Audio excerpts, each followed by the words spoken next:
ஆசிரியர்கள் அனைவருக்கும் வணக்கம். டெட் பாஸ் மதிப்பெண் 60ஆக குறைக்க வேண்டும் அனைவருக்கும் என்ற நீதிமன்ற வழக்கின் இறுதி தீர்ப்பு நேற்று என்ன நடந்துச்சு அப்படிங்கிறத ஃபுல் தெளிவாக பார்த்துடலாம். ஃபுல் அப்டேட் கிடச்சிருக்கு. நமக்கு என்ன நடந்துச்சு, என்ன முடிவு எடுத்திருக்காங்க அப்படிங்கிறது எல்லாமே கிடச்சிருக்கு.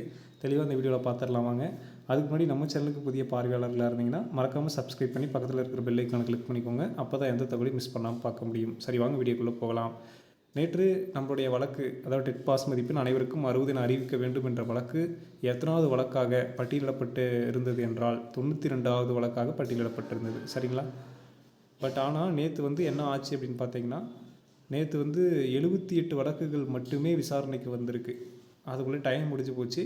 92வது வழக்கு வரல. 78 வழக்கு வரையும் தான் முடிஞ்சிருக்கு நேற்று. ஸோ அதனால் என்ன பண்ணியிருக்காங்கன்னா, அந்த வழக்கை இன்றைக்கி ஒத்தி வச்சுருக்காங்க. இன்றைக்கி அந்த வழக்கு நடக்க போகுது. சரிங்களா?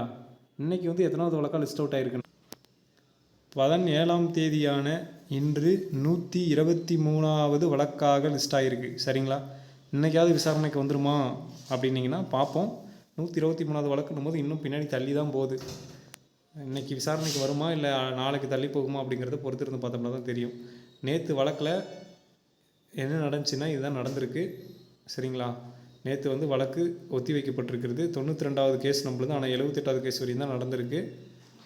அதனால் இன்றைக்கி 123வது கேஸை தள்ளி வச்சுருக்காங்க. கேஸ் நம்பர் 123 123 பொறுத்திருந்து பார்ப்போம். உடனுக்குடன் தகவல்களை கண்டிப்பாக நான் சேனலில் அப்டேட் பண்ணுறேன். நம்ம சேனலோடு இணைந்திருங்கள். நன்றி.